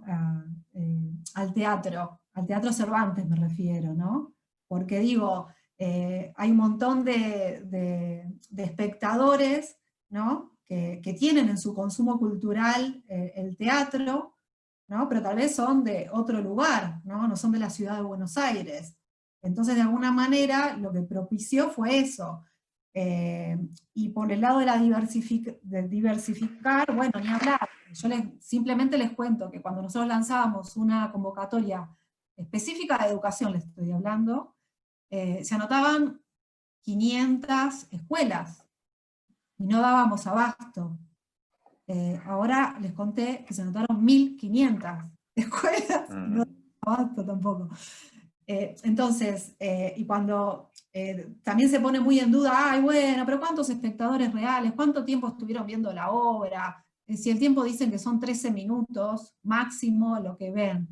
Bueno, se puede constatar, yo entro todo el tiempo a los Instagram, a los YouTube, Timbre 4, del Complejo Teatral, obviamente del Cervantes, y realmente cuando están en vivo, ¿no? O sea que el chat además lo comprueba, siempre, en general, hay más gente de la que habitualmente iba a la sala, ¿no? Digo, para comprobar realmente a esos espectadores en vivo que todo el tiempo se está poniendo en duda. Así que en relación a, si pensamos a diversificar la audiencia, en relación al año pasado, a ya en pandemia la audiencia se diversificó. Después lo que faltaría, tal vez, es el detalle, ¿no? Que hay cifras que sí te lo tira de YouTube, sé que hay algunos, creo que en la UNSAM están haciendo un estudio. Tal vez no tenemos la posibilidad de hacer los estudios de caracterización de públicos como los hicimos hasta el año pasado. Ojalá eso se pueda seguir haciendo para poder comparar en pandemia, sin pandemia, digamos, qué pasó. Pero para diversificar los públicos hay que ir a buscarlos. Es lo que decíamos con Ana.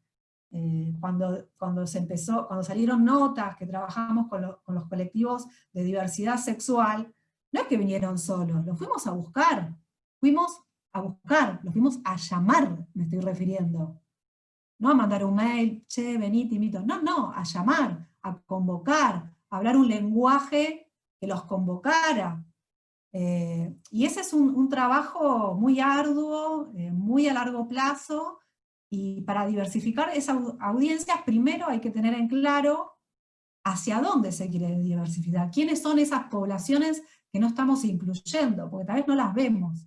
Entonces, por eso digo que siempre hay que mirar a quién dejamos afuera, y en un teatro público no es una decisión, digamos, de una ley de derechos humanos, ¿no? El consumo cultural es un derecho humano. La ley de accesibilidad es un derecho humano, ¿no? Como teatro público lo tenemos que brindar, esas leyes tienen que hacerse realidad.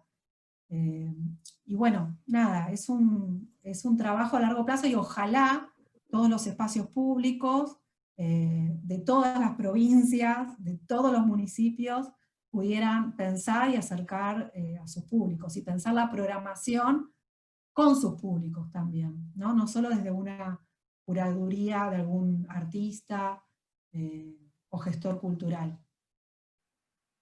Sí, es momento de potenciar esas famosas que yo antes he insinuado en algún caso, pero es verdad, codifusión, cocreación, coprogramación incluso.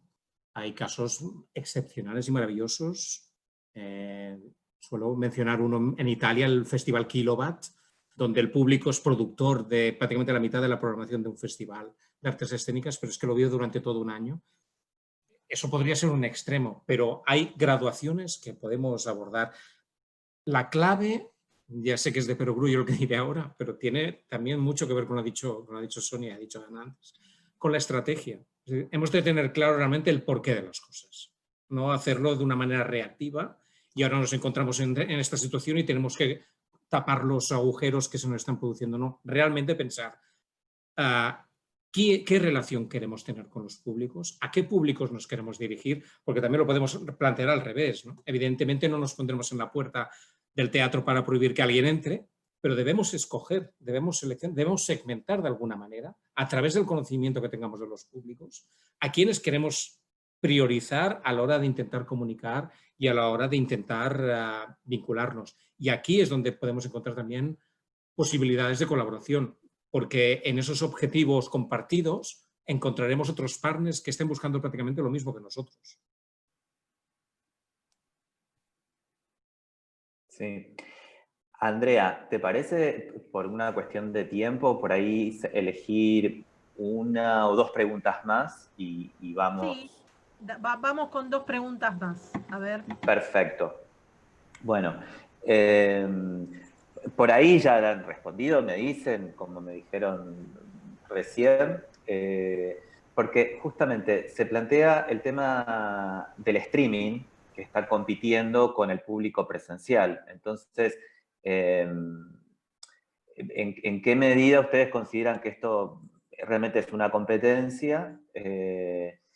Y si de alguna manera va a impedir a futuro, ¿no? Porque acá dicen, ¿qué opinan de los que sugieren bloquear el streaming por ubicación para evitar que las personas cercanas no puedan consumir un contenido que puede verse en vivo? Primero, perdón. Compite porque Sí, no hay me presencial muero. ahora. Me salgo de la vaina. No, no compite porque no hay presencial. No hay presencial. No No hay compite presencial. nada. Claro.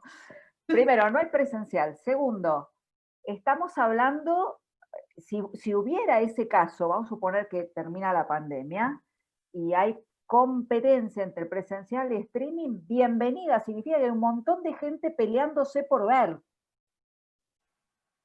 No sé, yo hasta ahora dentro de lo que escuché es que en pandemia la gente encerrada ve cosas, pero en cuanto se abra la gente va a salir a tomar aire, a ver los árboles, como Nacha Guevara, a besar zanahorias y troncos de árboles, a tocar el agua de los ríos. Entonces, después de todo eso, vamos a ver quién quiere volver a encerrarse en una sala. Yo sé que es horrible lo que estoy diciendo y es muy antipático, pero es así. Entonces, me parece que va a haber un periodo de transición en el que toleremos todos este pasaje del streaming, porque digo, uno a qué se acostumbró, a tener las cosas grabadas y verlas en el horario en que se puede. A armar toda una salida para encerrarse en una sala de teatro 1 hora y media, yo la verdad, como digamos, como respiración social, no lo veo, no me parece que sea lo primero que va a hacer una persona. Digo, lo que le pide su cuerpo y su psiquis en una ciudad, ¿sí? Entonces, me parece que primero toleremos esa ida y vuelta y dejemos el streaming hasta que uno pueda, como esos perritos que tuvieron encerrados en la casa y salen y guau, guau, guau, guau, guau, como mi perra recién, guau, guau. Digo, eso es una reacción humana. Digo, vamos a salir a besar el suelo, como los papas. Bueno, y después a la vuelta vemos, o sea, cuando tengamos un exceso lo administramos, pero mientras no tengamos nada, no tenemos nada. ¿Qué va a hacer? Sí, también lo que se estaba hablando, para nada de una competencia, sino en términos de poder vincular las dos cosas, tal vez no en el mismo tiempo. Por ejemplo, porque lo escuché a Sebastián Lucha decir, tal vez se puede combinar el espectáculo cuando hace la temporada en el teatro y cuando baja, recién ahí, tal vez se puede pasar vía streaming y ver la monetización o no de esos espectáculos, según tipo de teatro comercial, oficial, ¿no? Dependerá de independiente, dependerá de eso, la monetización o parte de la monetización o no, o con otro precio, para que puedan disfrutarlo otros espectadores que no estarían pudiendo llegar o a la sede de Libertad o en la producción en la localidad donde se genere ese espectáculo. La verdad que lo veo muy, muy posible, esa combinación e interesante, porque además permite la posibilidad de la mediación virtual, ¿no? Que es lo que empezamos a hacer muy de a poquito, como lo estamos haciendo ahora también en esta charla. O sea, no pensarlo como una competencia, sino como que algo que puede permitir incluso darle más tiempo a espectáculos que lamentablemente solo podían hacer 8 funciones, ¿no? O sea, tal vez le damos larga vida a espectáculos que en otro momento hubieran bajado a las 8 funciones. Totalmente, son vías complementarias. Y lo hemos de ver así, nada sustitutivas. Y un poco entrar en ese terreno que yo mencionaba al principio también de prueba-error, de fase beta. Experimentaremos, incluso con los propios formatos presenciales, estoy convencido, duraciones, espacios, viviremos transformaciones, pero sin olvidar para nada poner en valor el acto presencial. Fundamentalmente es un acto social de compartir y esa proximidad, ese tocar, a veces con el espíritu, a veces con las manos, ¿no?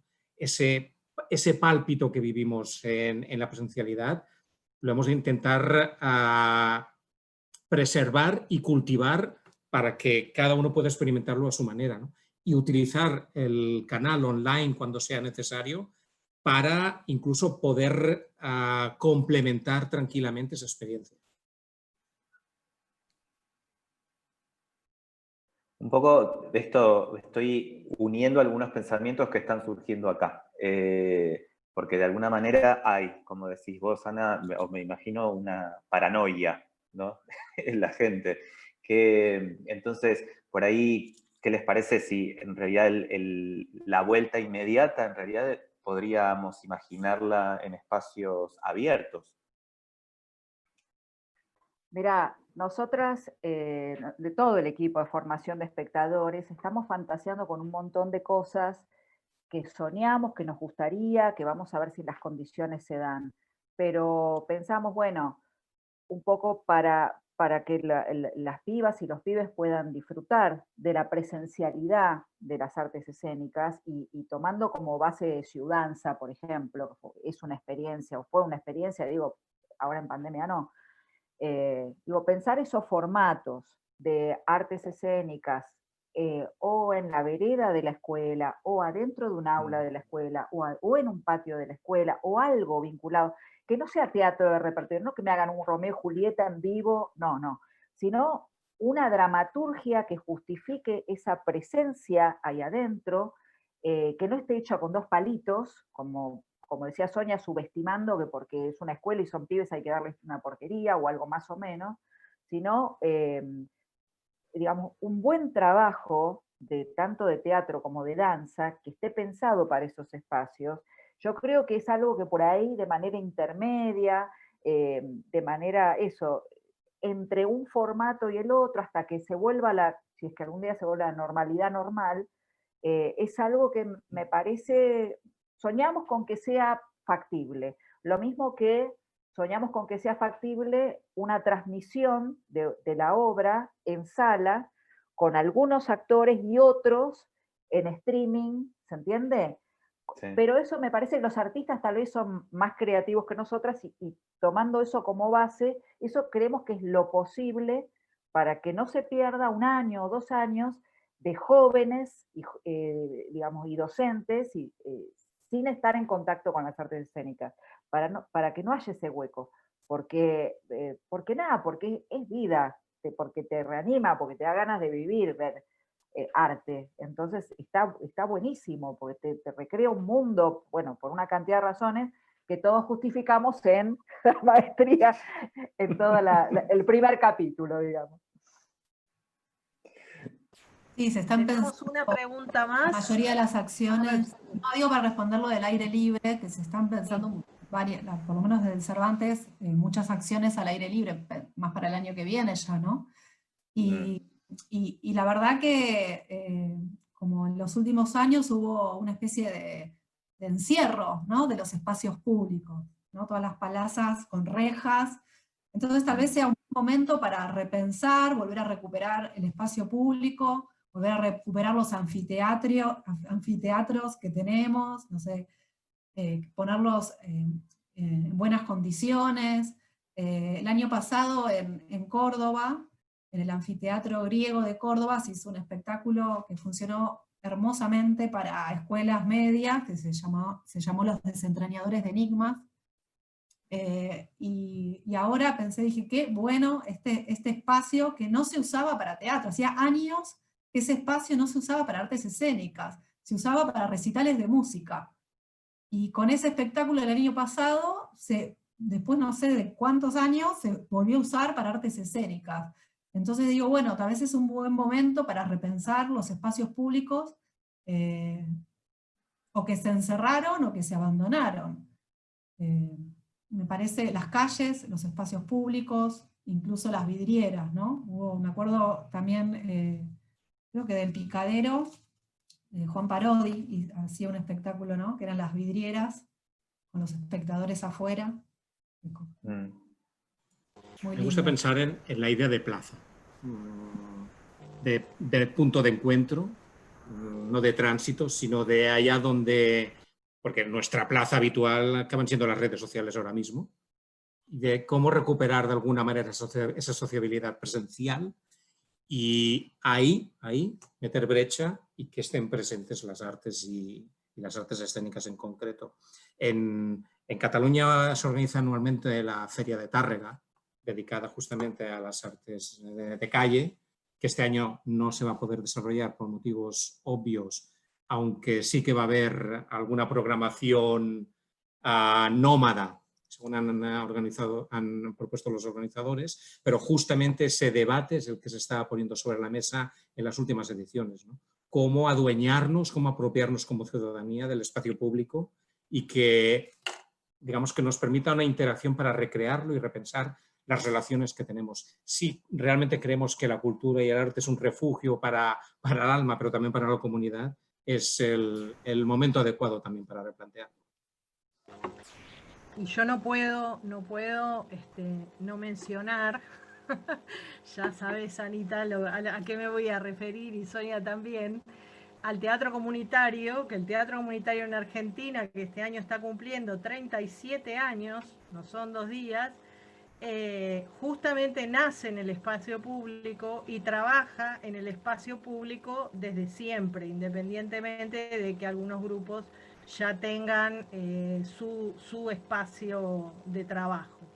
Pero obviamente celebro absolutamente que todas las expresiones artísticas vuelvan al espacio público, o tomen en todo caso el espacio público si no lo tenían, porque también es un espacio que nos pertenece a todos, y es también una excelente manera de acercarnos a todos los públicos, ahí sí, a la diversidad de públicos, y en eso el teatro comunitario tiene un camino recorrido bastante interesante, pero lo podemos dejar para otra oportunidad. Vamos con la última pregunta, Miguel.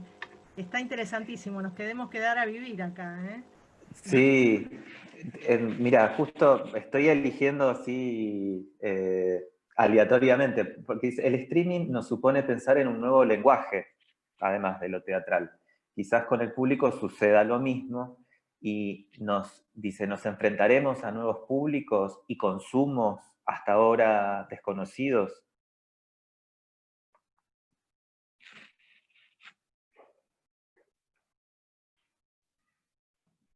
No sabe, no contesta. No. No, me parece que no hay que limitarse nada más al streaming. Me parece que también se está poniendo, hay otras experiencias que son por WhatsApp, ¿no?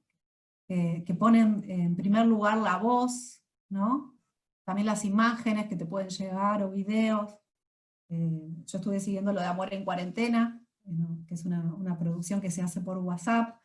Y nosotros hicimos algunos materiales complementarios justamente por diversificar la audiencia también, ¿no?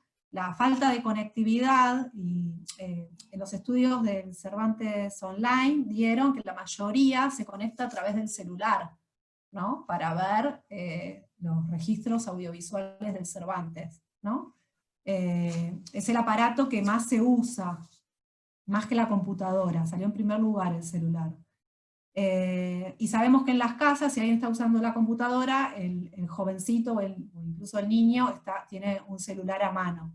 Entonces hay otras experiencias que no necesariamente son el streaming, que ayudan a diversificar la audiencia, la radio, ¿no? La radio, hablemos de la radio, ¿no? De los radioteatros. Que también es importante como otras experiencias para diversificar nuestros públicos, para mediar y para llegar. El streaming no es lo único, que no nos limitemos a eso.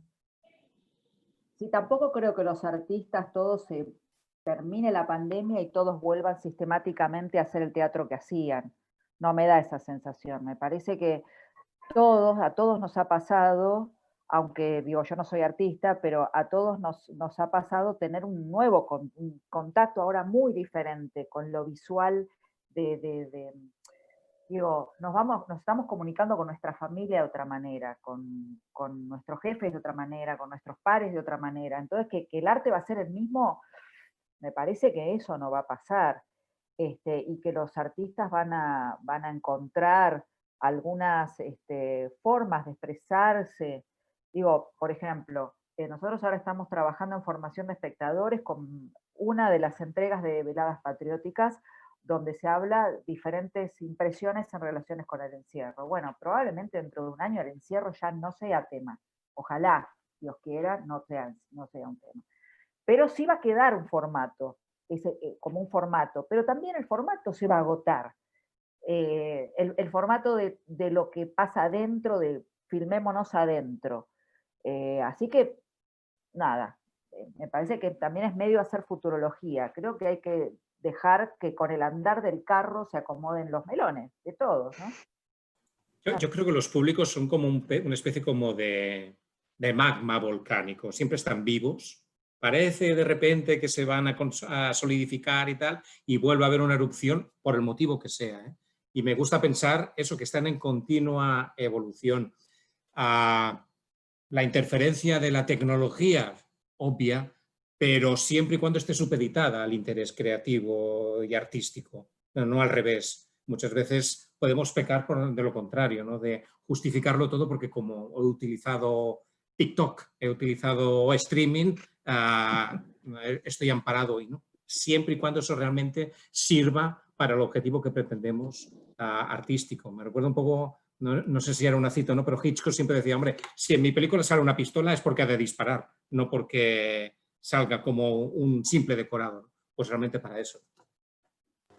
Bueno, buenísimo, excelente todo. Si tienen alguna cosita más que les parece que pueda haber quedado por decir o que tengan muchas ganas de acotar, podemos dar unos 30 segundos más y ya vamos a empezar a despedirnos. A mí me gustaría decir una cosita chiquita en relación al avance impresionante. Yo lo digo porque ya no estoy más trabajando hace un tiempo ya en el Teatro Nacional Cervantes, pero el avance enorme que significó que exista un área de gestión de públicos.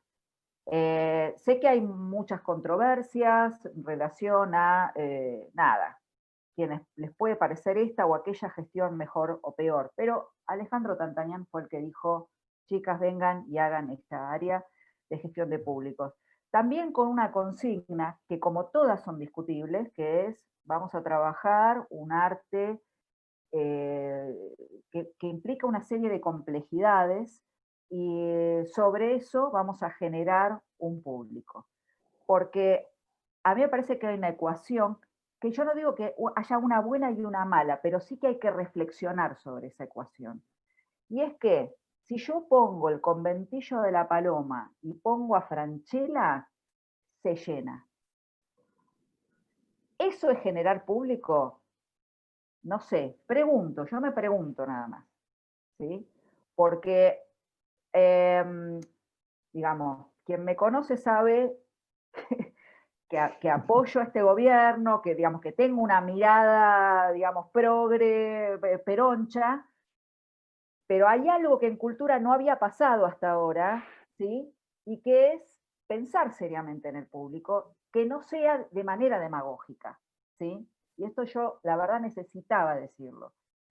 Y lo hizo Alejandro Tantanian, ¿sí? Entonces, ahora viene, por suerte, con esa base, que costó muchísimo, hacer que funcione, que por suerte pudimos asociarnos en su momento a lo que era alternativa teatral y ahora es alternativa, y hacer todo un conteo de públicos y hacer una cantidad de cosas, pero esa fue la base. Entonces lo que me gustaría es invitar también a pensar que a veces, digamos, que un signo político no indica una apertura y un pensamiento adecuado a nuestros tiempos en relación a los públicos, y que eso hay que madurarlo estudiando. No viene, digamos, María y viste el Espíritu Santo y me brota un pensamiento. Hay que estudiar, hay que ver qué se hace en otros lados, ¿sí? Y nuevamente no es más, hago una obra, pongo el cartelito y que venga, o el productor o el encargado de prensa y me resuelva que venga la gente. No es más así, no es más individualmente, no es más en las salas, no es más en las gestiones, no es más en las salas de teatro grandes, nacionales, provinciales, no es más así. Ahora, como decía Minguito, para todo hay que estudiar, y esto también hay que estudiarlo, y hay gente que hace un montón que está estudiando, y experimentando, y trabajando. Entonces, para nosotros España es un modelo, porque hace muchos años que viene con estas preguntas y resolviendo estas cosas. Y hace muchos años también que no se sienta a esperar que venga la gente porque hicieron una obra que está copada, ¿sí?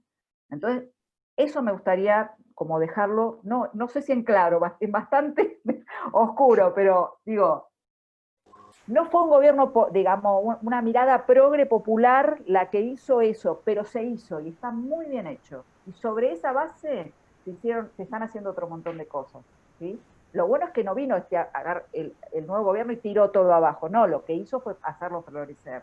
Pero bueno, nada, las cosas por su nombre. Muy bien, Ana, quedó muy claro y fueron varios 30 segundos sumados. Perdón.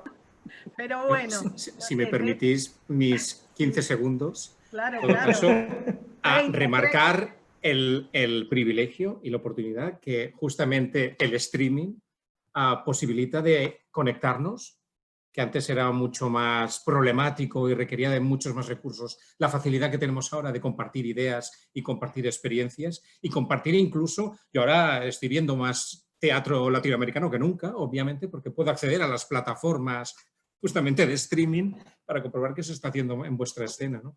Pues aprovecharlo al máximo y que sean vasos comunicantes constantes. Sonia. Sí, me quiero sumar a esto que dice Pepe, porque hoy me acordaba, con Ana hicimos los primeros encuentros de públicos y esperábamos que nos llegue la línea de subsidios y encajábamos, porque nunca lo de públicos no encaja en ningún lado. Entonces era, ay, por favor, que nos den el Iberescena, así podemos traer. Bueno, nunca pasó. O una vez, no, nunca pasó. Nos presentábamos, entonces, Sí pasó porque ya Pepe lo vi 2 veces este año, ¿no? Pandémico. Entonces, de la misma manera, la cantidad de colectivos y asociaciones que están pudiendo realizar estos encuentros. Así que, bueno, mal pero bien, se podría decir, porque esto no se hubiera dado en otro contexto. Así que hay que agradecer también lo bueno que trae, ¿no? Sí. Bueno. Yo también, gracias. Entonces, sí, solamente Sonia, te quiero corregir, y sí, Iberescena estuvo para el primer encuentro internacional. Sí, el primero, sí, por eso. El que estuvo abecedario. Luego salió la... ¿Pero cuándo fue eso? Hace 10 2015. años.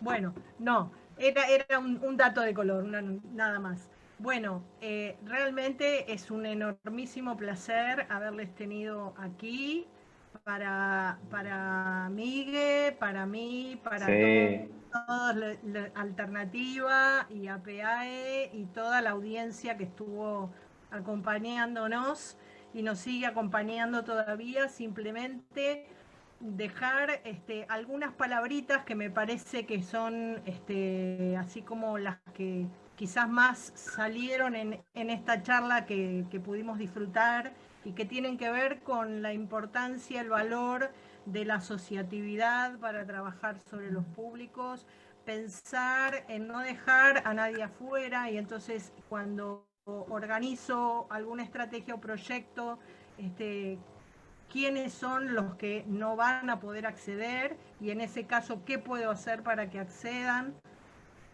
La importancia de la mediación como puente, ¿no? Como acercar las herramientas. Y en este tiempo, y en general en todos los tiempos, yo creo que la única certeza que podemos tener es que no tenemos certezas, y entonces eso también nos invita a seguir repensando y en tomar esto de los públicos como lo que es en definitiva, un desafío cotidiano. Muchas gracias una vez más a Ana Durán, Sonia Jaroslaski, Pepe Zapata, un enorme placer para Miguel y para mí. Los dejo con el último saludo de Miguel. Agradecerles, como decías Ana y Sonia, nos conocemos, a Pepe mucho gusto, pero nos conocemos de toda una vida y es una alegría enorme. Y también quiero transmitirles, porque la audiencia en el chat después si tenemos oportunidad de leerlo, todos están súper encantados y mandándoles a cada uno de ustedes y a nosotros también, André, mucha buena energía, agradecimiento y bueno, y seguiremos. Será hasta a nuestra próxima charla, si les parece. Y gracias. Cuidados. Nos vemos. Gracias a todos. Chao, gracias. Bien. Salud y cultura, como dice Pepe. Sí, salud y cultura, lo iba a decir. Salud y